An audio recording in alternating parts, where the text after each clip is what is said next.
ऊपर करके समर्थन कर रहे थे कि संविधान बचाने के लिए अगर जान की भी बाजी देनी पड़ी तो हम आगे आएंगे। लेकिन हमें ये भी समझना होगा कि अगर किसी चीज को हम पाना चाहते हैं उसकी हमें योजना बनानी पड़ेगी। हमें ये देखना पड़ेगा कि हमारे पास कौन से साधन हैं, कौन से संसाधन हैं, उनका उपयोग और प्रयोग हमें कहाँ करना है, हम अपने संविधान को कैसे बचा पाएंगे। हमारे पास हमारे जीवन में आज जो कुछ भी है जिससे हमारा जीवन चल रहा है वो है पैसा। क्या है? पैसा। बिना पैसे के हमारा जीवन चल सकता है? चल सकता है क्या? नहीं।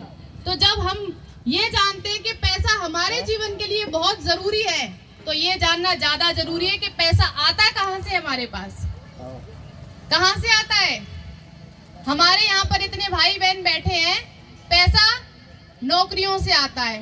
आप लोगों में से वो लोग हाथ ऊपर करें जो नौकरी करते हैं। एक हाथ ऊपर हुआ है, दो लोग। एक यहाँ पे दीदी है। लगभग यहाँ पे 80, 90, 100 के करीब लोग बैठे हुए हैं और उनके 3 हाथ उठे हैं। बाकी लोगों का क्या है? उनके पास पैसे आने का जो स्रोत है नौकरी वो नहीं है। दूसरी चीज जहाँ से पैसा आता है जमीन जायदाद, खेती बाड़ी आता है, फसल जो होती है। तो आज इतनी महंगाई है, अगर हम अपना गुजारा जमीन से कर रहे हैं, खेती बाड़ी से कर रहे हैं तो आने वाले समय में महंगाई बढ़ेगी कि घटेगी? क्या होगी? बढ़ेगी। और जमीन क्या होगी? बढ़ेगी कि घटेगी? कैसे घटेगी?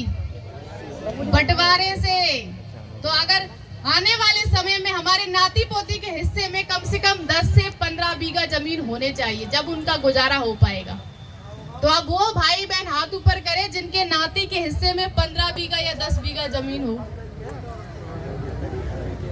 एक हाथ ऊपर नहीं हुआ। तीसरी चीज जहां से पैसा आता है वो है व्यापार, उद्योग, कारखाने, मिल, फैक्ट्री। इनमें से कोई है हमारे पास? फैक्ट्रियां है, गोदाम है, पेट्रोल पंप है। तो पैसा आने के तीनों स्रोत नहीं है, ना नौकरी है, ना जमीनें हैं और ना व्यापार है। तो हम ये लड़ाई लड़ेंगे कैसे? संविधान बचाएंगे कैसे? अपने अधिकार सुरक्षित रखेंगे कैसे? कैसे? जो आज ले दे के जितनी पूंजी हमारे पास है उसका सही जगह उपयोग करना है। आने वाले समय में हमारे जो लोग अपने बच्चों को प्राइवेट स्कूलों में पढ़ा रहे हैं उनकी गारंटी नहीं है कि उनकी नौकरियां लग जाए, क्योंकि सरकार ने इस देश में जितने सरकारी विभाग थे उनको सबको क्या कर दिया? प्राइवेट कर दिया है।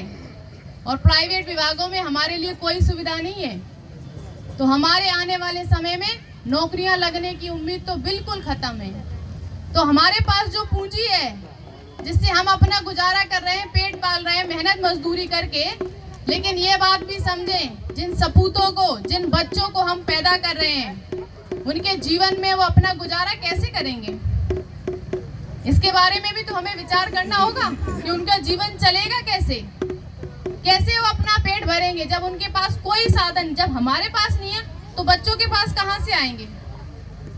ऊपर वाला देगा? आंटी हाँ आंटी का सर ऐसे हिल गया। कौन देगा?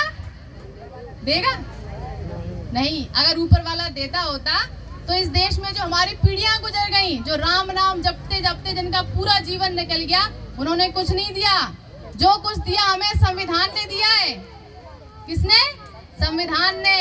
सबसे ऊपर संविधान है, सबसे ऊपर मनुष्य है और मनुष्य के पास ये है बुद्धि जो सभी चीजों का निर्माण करती है।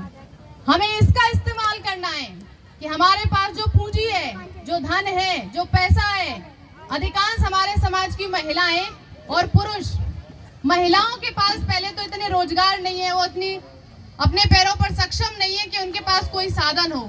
जैसे तैसे करके उनके घर में जो उनके जीवन साथी होते हैं मेहनत मजदूरी करके पैसा लाते हैं, उनको देते हैं घर चलाने के लिए, बच्चों की देख रेख के लिए, उनकी परवरिश के लिए। वो पैसा वो कहाँ खर्च करती हैं? दान। सब लोग करते हैं? करते हैं? कहाँ करते हैं? हमारी महिलाएं दान कहाँ करती है? यहाँ एक भाई ने अभी बोला कहाँ करती है? मंदिरों में